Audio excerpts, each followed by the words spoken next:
British Prime Minister Theresa May has arrived in Brussels to continue the hard sell of her so-called Chequers Brexit plan to sceptical leaders of the European Union. With the March 29 withdrawal deadline fast approaching, many analysts are warning of the risk of a no-deal Brexit. Theresa May will try and convince EU leaders to back her approach during a dinner on Wednesday. But expectations of a breakthrough seem unlikely, with talks deadlocked over the issue of the Irish border. Meanwhile, the opposition Labor Party says May's government is too weak and too divided to be able to reach a deal, an idea that May has rejected. There are differences remaining on the Northern Ireland backstop issue. By working intensively together, I believe we can resolve those issues. I believe we can achieve a deal. As I say, a deal is in the interest not just of the UK, but also of the European Union. Thank you.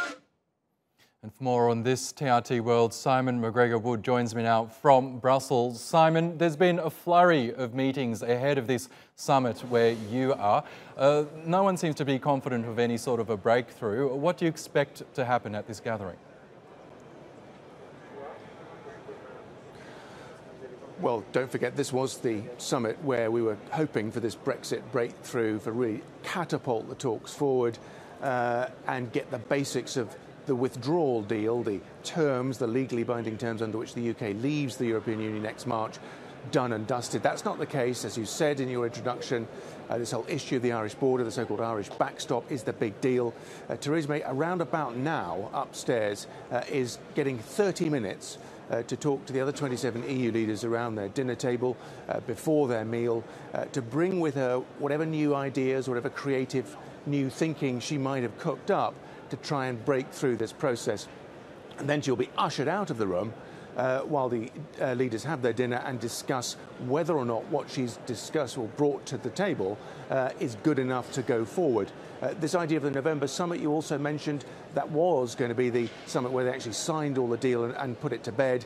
Now people are talking about whether or not that's going to happen at all, and if it does happen, will it be a summit to move the talks forward and try and finish them before the end of the year?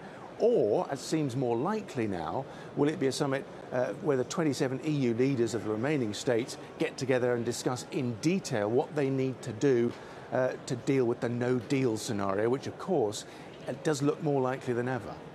And just before she left for Brussels, she was being grilled by the opposition leader Jeremy Corbyn, who insisted that her Chequers plan was dead. Now, this is her proposal for the UK and EU to share a common rule book for goods but not services to avoid a hard Irish border.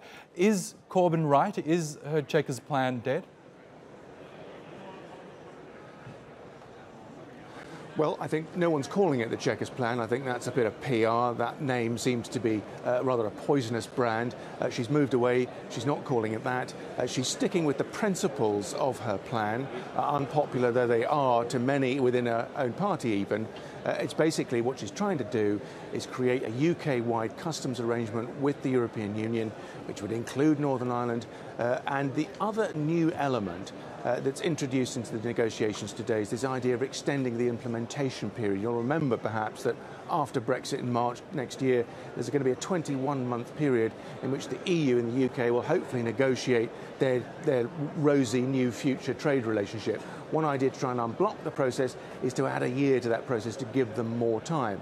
In essence, she's sticking with that idea that is at the very heart of Chequers, that there should be a frictionless trade deal for goods between the whole of the UK, including Northern Ireland, and the rest of the European Union. If they get that done, don't forget, this whole need for this tricky, troublesome Irish backstop goes away altogether.